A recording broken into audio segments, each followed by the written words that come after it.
Historic news here in Washington. House Speaker Nancy Pelosi announcing she will not seek re-election, ending nearly 2 decades as the Democratic leader in the House. And with great confidence in our caucus, I will not seek re-election to Democratic leadership in the next Congress. For me, the hour's come for a new generation to lead the Democratic caucus that I so deeply respect. Pelosi's announcement coming after Republicans secured enough seats to take control of the House, a slim majority. ABC News Chief Washington correspondent Jonathan Karl joining us now, along with ABC's Jay O'Brien, who's up there on Capitol Hill, to put this all into perspective for us. John, first of all, we need to point out just the impact that Nancy Pelosi has had over the decades here in Washington during her time as House Speaker, and put into perspective the reason why this announcement is so historic. I mean, she's a hugely consequential figure in American politics, the most influential and powerful Speaker of the House in modern times. The Speaker of the House twice, obviously the first woman to be Speaker of the House. But when you look at the last 2 Democratic presidents, Barack Obama and Joe Biden, the major pieces of legislation that each one of those presidents can lay claim to, big both in terms of dollar amount, obviously, but also in terms of reach and influence on American society, from the Affordable Care Act under Barack Obama to the infrastructure bill, the efforts to deal with the COVID vaccine. These are hugely consequential bills, and I think it's safe to say that that maybe none of them get done in the way they got done if it weren't for Nancy Pelosi. Nancy Pelosi was the person as the Democratic Speaker of the House that pushed those pieces of legislation through. Big New Deal style pieces of legislation that in each one of them, and Kira, you and I both covered the back and forth on all of that. That there were moments of doubt whether each one of those bills would pass, and it was Pelosi who got it over the line. Yeah, and just when you think about, she came into politics so much later in life. I mean, she definitely knew who she was and what she wanted to do, didn't she? And Jay, let's just talk about what comes next. Leader Steny Hoyer has released a statement saying that he will step down and he's going to throw his support behind Hakeem Jeffries now for Democratic leader. Is he poised to take Pelosi's place?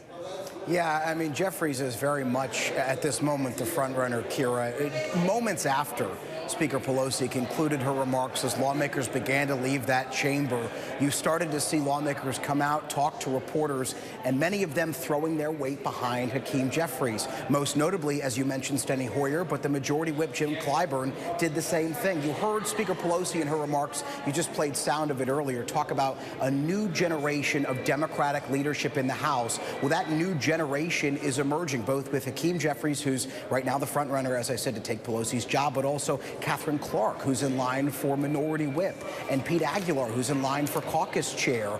That new generation, all 3 of them have the support of the current generation of House leadership, Steny Hoyer, Jim Clyburn, etc. So the question becomes, does the caucus stay together, back those 3 ahead of the November 30th leadership elections, or is there some kind of infighting? Right now, there is an appearance, or at least an attempt, to show that they are choreographed together, marching towards that conclusion, but we'll see on November 30th. All right, and John, let's just talk more about what President Biden had to say once Pelosi made that announcement. Pretty long statement here. I mean, he did come forward saying, when I think of Nancy Pelosi, I think of dignity. And he did go on to say, of course, a lot more about her and what comes next. Absolutely, and he did try to, at least put his vote in to have her stick around as the Democratic leader, because he knows how good it is for him to have somebody as effective as she is in steering the Democratic caucus. But listen to what he said about her in this statement. He said, "History will note she is the most consequential Speaker of the House of Representatives in our history.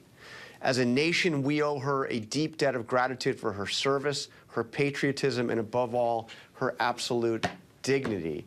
And I will say, we talked about all that she did for President Biden and for President Obama.